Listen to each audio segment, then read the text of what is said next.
Okay, so compliance without getting overwhelmed for small businesses. I just want to first start by saying most small businesses aren't behind because they're lazy. I would say they're behind because it's not explained in a way that doesn't confuse organizations and translate to real operations.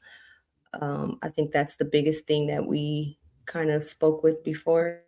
Excuse me. Um, I'm sorry, one second. I don't know why it's down here. Okay. Oh, sorry.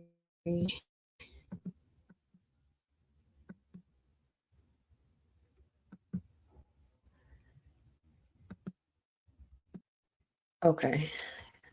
Sorry, you meant Sorry earlier. about that. So, um, so what we like to do with in cyber security and technology is we like to focus on helping small businesses understand that it's beyond compliance.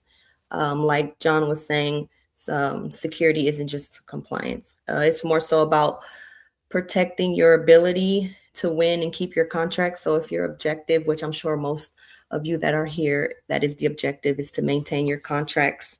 So the biggest risk would be failing your assessment, not being prepared, and not being ready for opportunity and to set yourself apart from what most organizations are scrambling to do now.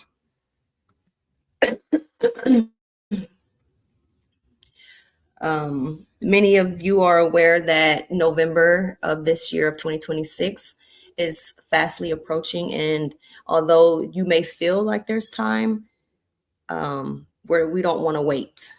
We don't want to wait till the end of the year. We want to get in compliance now. We want to make sure that we are prepared.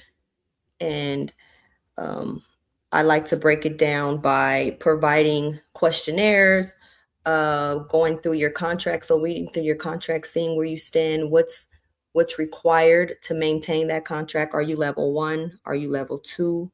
Perform internal and informal readiness checks before you decide to reach out to support.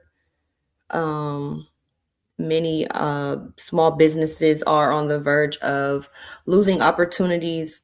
I wouldn't say because they're not capable, but because they're not prepared. They're not prepared and they can't demonstrate what they have in place, even if it's basic frameworks that they may already even have implemented. They just can't seem to wrap their head around as to where to start.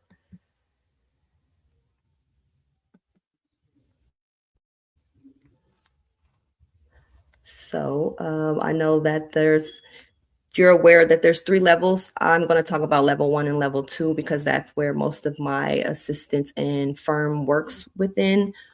So level 1, level 1 handles FCI, which is federal contract information. It's only 17 practices and you can perform a self-assessment.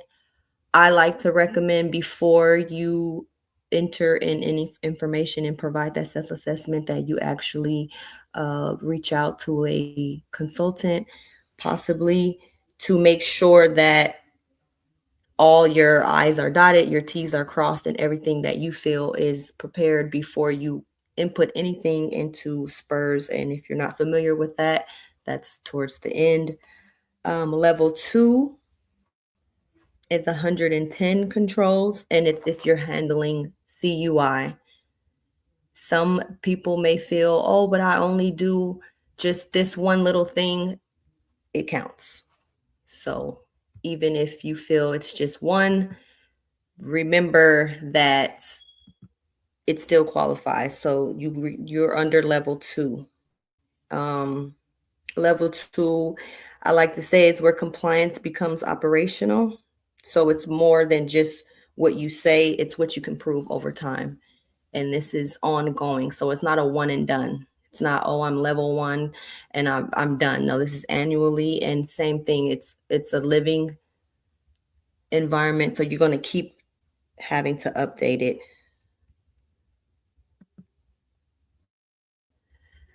we discussed cost, and that is, like I said, it's a fear. I think a lot of the talk around cost has been more of a fear tactic versus an actual standard of cost.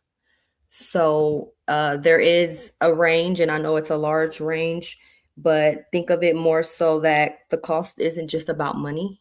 It's about the clarity, the time, and the quality of execution that you will get from whoever you decide to help you implement these requirements in place. So no, waiting does not reduce the cost. If anything, I think it will increase your cost if you decide to wait longer, thinking you have time. There's an old saying, you can't buy time. So you will have to make up for it for sure by waiting. So I would not recommend waiting long to try to implement this. So I would say get an understanding and a clarity as to where you stand. Is it level one? Is it level two? How much can be done internally? How much can be informal? And then if there's still questions and gaps in between that, then you reach out to a third party or a consultant to assist you there. Um, I can't see if there's any feedback or any questions or if I'm going too fast. It's kind of awkward having to not see you guys because I'm looking at my slides. So bear with me or let me know if I'm going too fast. I'll definitely bring questions as we get them. I have definitely put in the chat for people are welcome to drop their questions, and I'll bring them to you. But this is perfect. You're going Okay. great, and I'm very interested in everything you have to say. And I'm sort of speaking on behalf of our audience as well. Okay. Thank you. So yes, so the cost of level one, it does vary just like level two varies as well. There is a big gap, but it's like I said, figuring out where you stand. I know there's been a lot of talk, especially years in advance and leading up until now, that the cost could be in the six-figure range, which is absolutely stressful and ridiculous if you ask me personally, but I'm not here to judge. Um, However, I think that even at that cost, those that have paid that amount are walking away with questions and still not in compliance.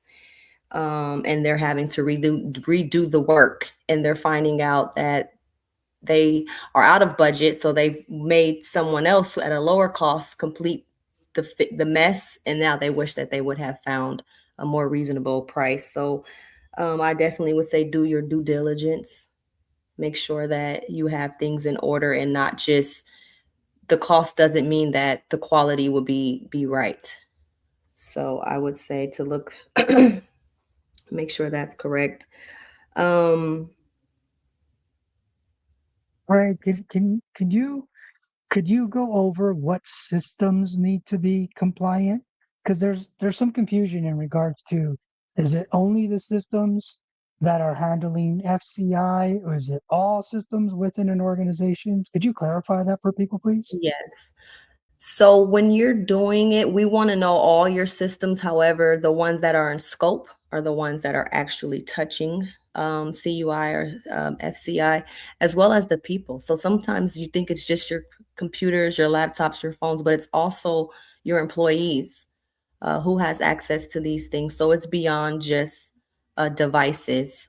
So I don't know if that's a misconception or not, but it is more than just, oh, it's only this laptop. But what about when you're working remotely? Are you handling it from your phone? Do you have, are you sometimes at Starbucks? Who else has access to this when you're off? So I think, yeah, there's a misconception to think that it's only certain devices. We do have a question. I'm going to put it on our screen. Okay. It's it's saying it's pretty basic, but just can you expand on just CUI? Oh, hold on. That was Yeah. my answer. Here we go. What is CUI? Okay. So CUI is level two. and that would be considered confidential, unclassified information. So anything within a contract that you have, so that could be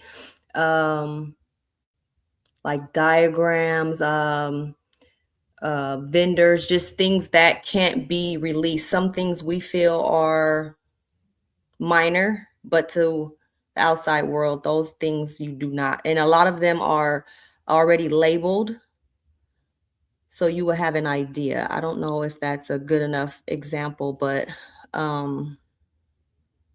it's what you don't want the public to know. And we think it may be more basic than the outside world, but it's not. Perfect. Okay. Does that answer your question? Yeah, sounds good. I'll let you know. Yeah, keep going, and then Okay. as we get questions in, I'll pop them in. Okay. Just to double back, so that would be like technical drawings or like personal information, employee information, things of that nature. Okay. So back to level 2. So level 2 is more costly. It is the assessment, and like we stated earlier, you don't want to fail your assessment because that requires cost. Even just getting started is a cost. So there is no way around a cheaper route. So would you rather pay to have yourself at compliance, or would you rather lose revenue in the long haul by missing out on contracts, or overall losing your contracts? I think that is the more important conversation to have within your organization versus it costs this much. So I definitely have a budget, but be realistic with, can you afford to not maintain your contracts?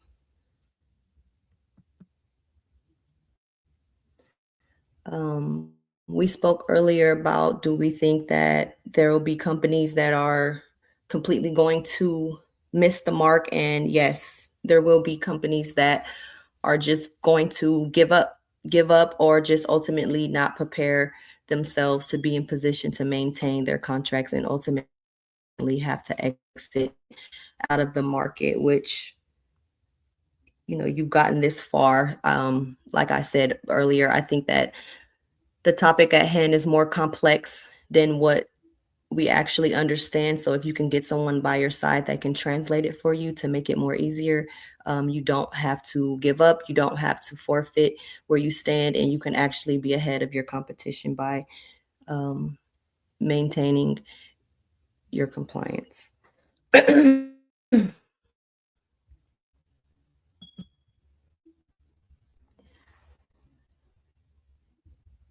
So I would say there are 4 practical first steps. If you learn anything from today, I would say, or I would hope that you at least learn these first 4 steps, because less than 50% of the defense industrial base even has these. But if you can get started here, it will be a good start. So number 1, a gap analysis, which is basically figure out where you are today. Don't try to figure out where you should be. Just analyze, reflect where you are currently, and then work towards filling those gaps. Next would be your SSP, so your system security plan. Think of it as your blueprint. If you don't have this already, then you basically don't have a compliance story. Your SSP should be able to act as telling a story by what we do, where's this in place, how can we show that proof? So being able to walk an assessor through your SSP will ultimately be able to match those controls that you've stated that you have in place. And it can always be updated as well. It's a living document. Step 3 would be your POA&M, so your plan of action and milestones. I think a lot of people get choked up here. They feel that if they have any milestones or anything that's not yet implemented based off of their gap analysis, that they failed already. and it's not a failure. So this is, think of it more so as a roadmap as to where you're trying to get to. So although you may have some things in place that you need to achieve or you need to implement, overall, it's a roadmap. So if you're trying to get from point A to point D, it's your GPS. How are we going to get there? And lastly, SPRS score. So this is the aspect that the government sees. It's your current posture and position in numbers. So after you've done all your steps, after you've looked over and see where you meet, where you stand, then you have to enter a score. I don't want to get too far in depth because I don't know how or where the audience stands, and I don't want to confuse them. But ultimately, that would be your last step for self-assessment, is entering your score.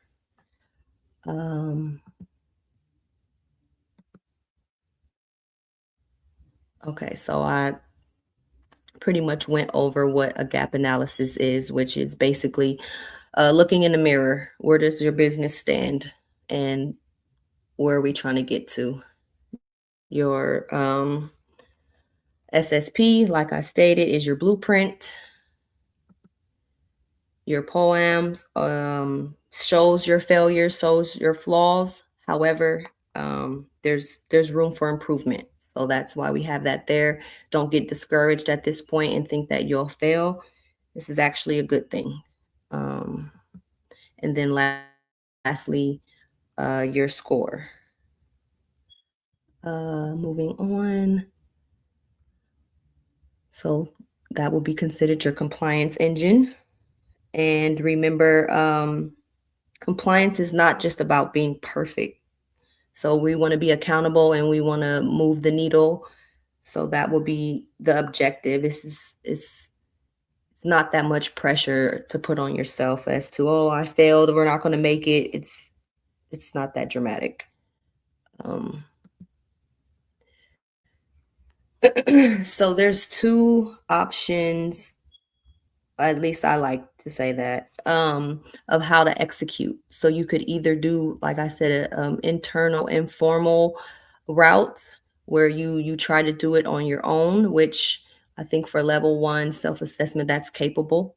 And then there's also outside help. Maybe you just need someone to hold your hand, or you just need someone to go over what you've come up with internally. That's where I would say I would fall into place, or where I've positioned myself in that process. Maybe you've started and you're not sure if this is right. You just need an overview, or maybe you just don't even want to bother and you need help from the beginning. So I don't think small businesses need more information. As we stated, the information is out there. You guys need help with translation and understanding the concepts and understanding that what you're doing is actually correct. So I personally built a CMMC Level 1 assessment workbook, and it just helps small businesses with structure. I think Frank said that earlier about having structure, having something in place. So this will give you a better understanding of your environment and how to document where you are and identify your gaps. And as I stated, if you can't afford any of this, there's so many resources out there, whether it's Apex Accelerator, whether there's other organizations that have curated free tools to get started. You just have to do your due diligence, honestly. And it's ultimately up to you. What do you feel your business is worth? So what investment are you willing to put into your business? No one can determine that except for you. So you place the value on your business and what your budget is, but don't miss the bus. Don't miss the bus for your business.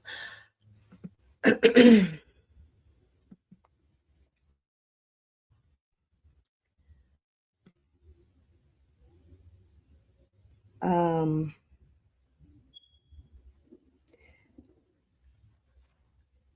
do not wait. We spoke about the deadline. We spoke about the cost of delaying.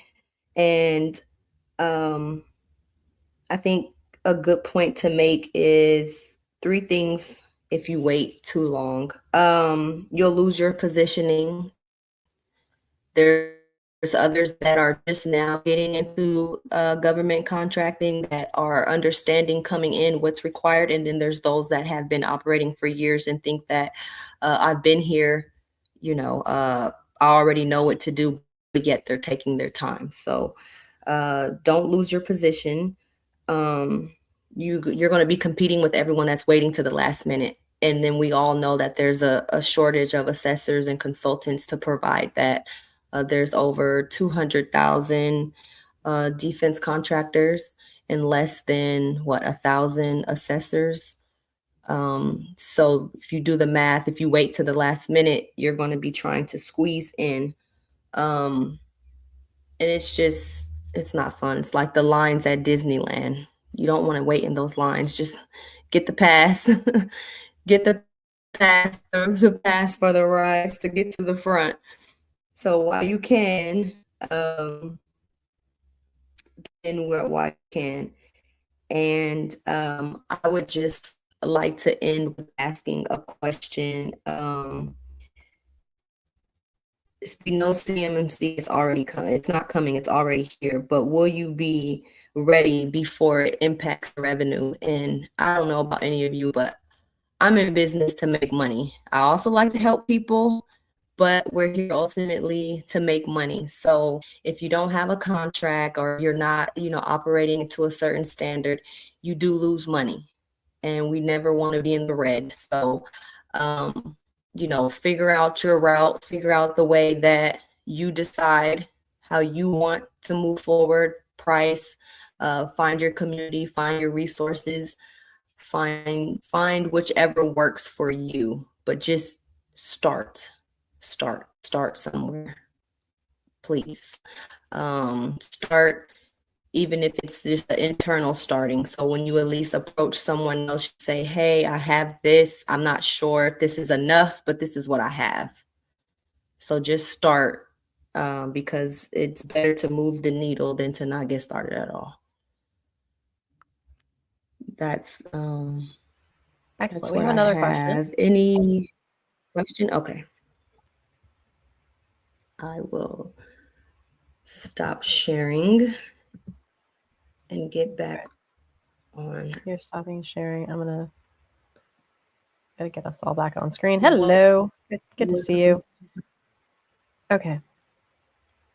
So we have a question about how can these costs be absorbed?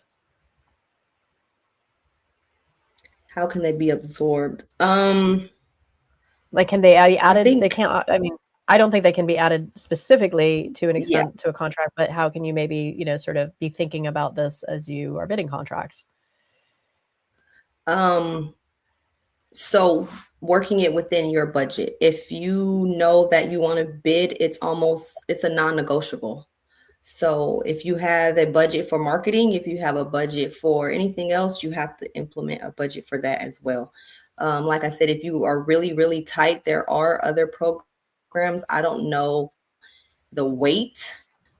There's Project Spectrum. There's Apex Accelerator.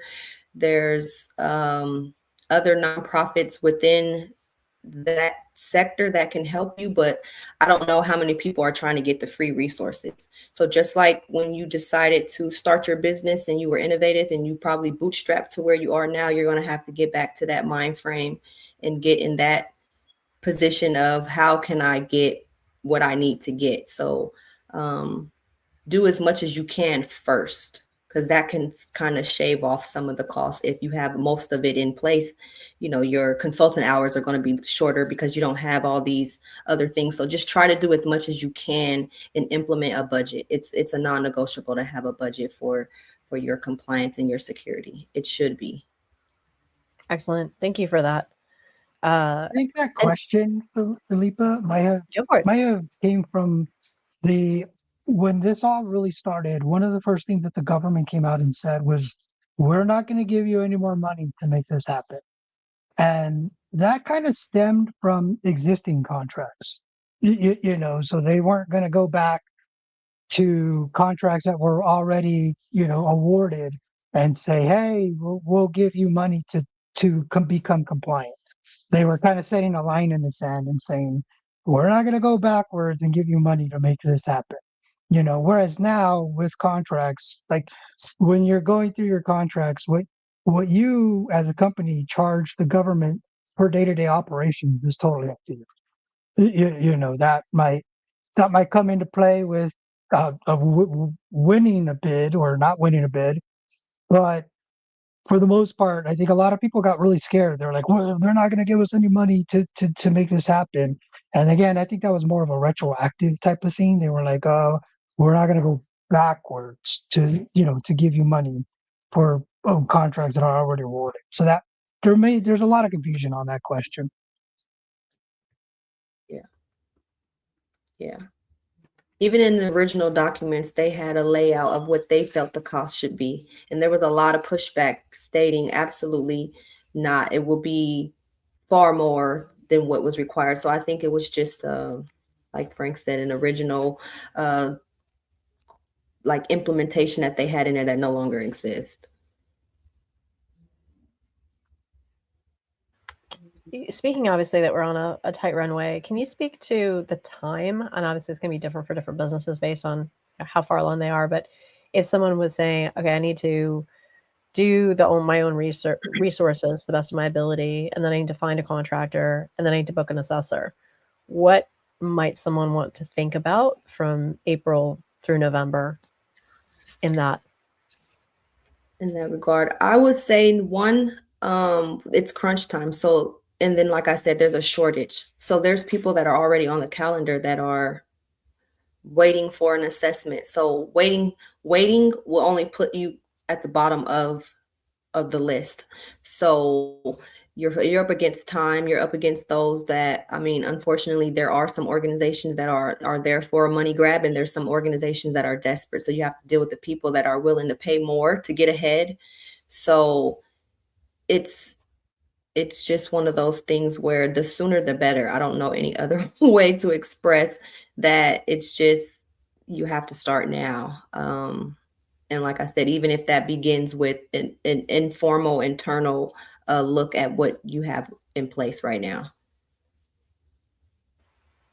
And maybe this is a backwards the way to think about it, but how difficult is it actually to find and book that assessor? Are they sort of booked months out? Like, is it something like to say, oh, maybe I should be booking my assessment for September now, and then backfill my time to be really prepared for, as you said, the restaurant.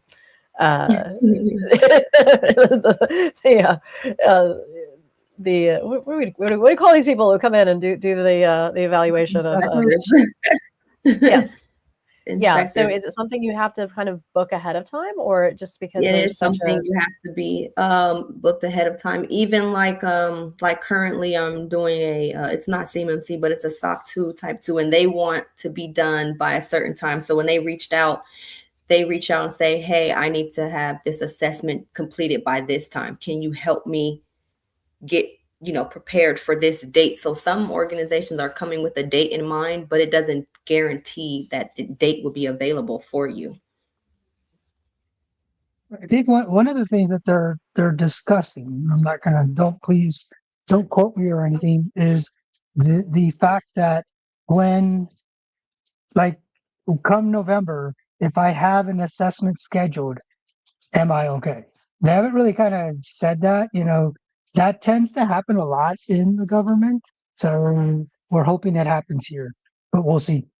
Again, nothing official has been said, but hopefully that'll take place, because it's my understanding that the assessors are pretty much booked. You're not going to get assessed between now and November.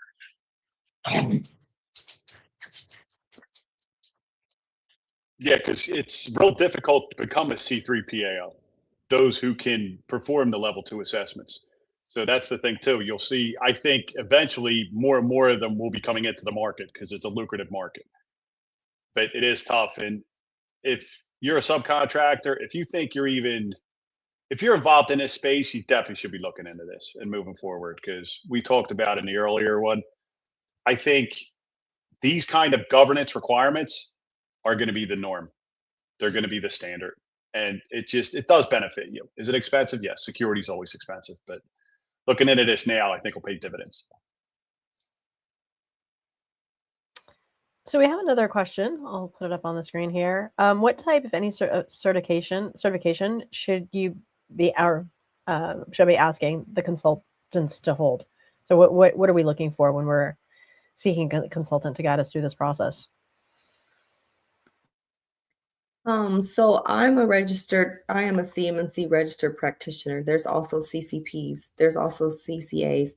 And then there's also those who just have experience. So I think ultimately to not, water down anyone's experience, but it boils down to experience and can you do what you say you know how to do. However, that goes back again to doing your due diligence and making sure that who you decide to partner with has an understanding and a track record of delivering what it is that you need. You might find someone who has all this experience or only works with maybe level 2, but you only need level 1 and you end up paying the cost of something more. So I would say it would be nice to find someone within the CMMC certification space, but there's also those consultants that have been doing IT and they might be CISSPs, CISM. So it's doing a due diligence, making sure that they know what they're doing. So maybe referrals, but ultimately, I wouldn't worry too much about what's behind the name, but more so the experience and the credibility. What do you think? Did someone explain the difference between like a practitioner, CCA, CCP? I think the difference. Could someone explain the differences between those type of? We're going to go over it. I mean, at a high level, Oh, okay. CCA, cool. An assessor is able to do the assessment fully. A CCP is a practitioner; they can assist with the assessment. That's it. Baseline for the CCP and CCA. But Ray, I mean, her being a registered practitioner, she's recognized by the Cyber AB, the organization body, one of them behind, the CMMC. So it's huge. You can find her in the marketplace. It's, along with the experience, trust me, because what Ray said, it's 100%. I've seen people with, 35 letters behind their name. But when you ask them a question, you get that deer in the headlights look. So it's a balance of the two.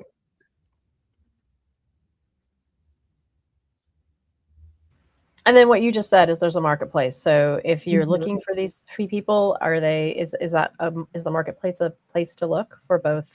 So there's consultants, and then there's the assessors, and then the assessors can have people on their team. Is that what I'm understanding? Okay. Yeah, for the marketplace, Ray, correct me if I'm wrong. Like Ray's listed up there as a registered practitioner. So when you go there, she's, Ray's done her due diligence to register and to meet those qualification standards.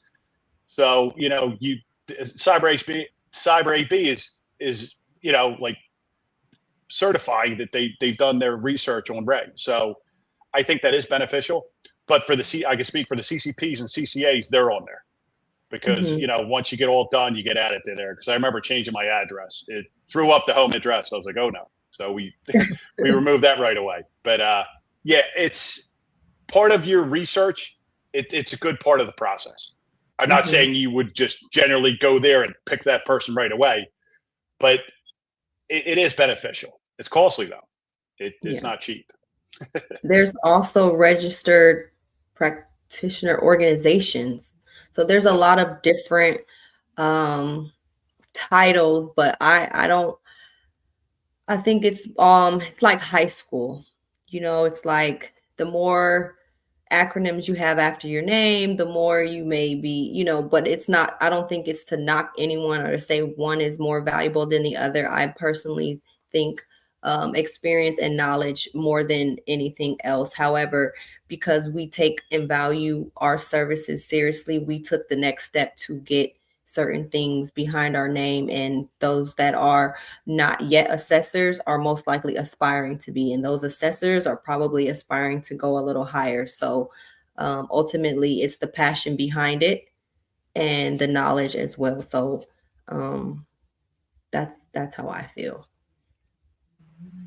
And it seems that it's just a question. So for somebody who's making that investment of their time, their expertise, the cost investment to get those certifications, it seems like there's a long runway well past November of this work needing to continue to be done. Just because people are getting certified for November, it sounds like there's a continuing assessment that will continue to happen, as well as many companies who don't make that deadline but still want to get back on track.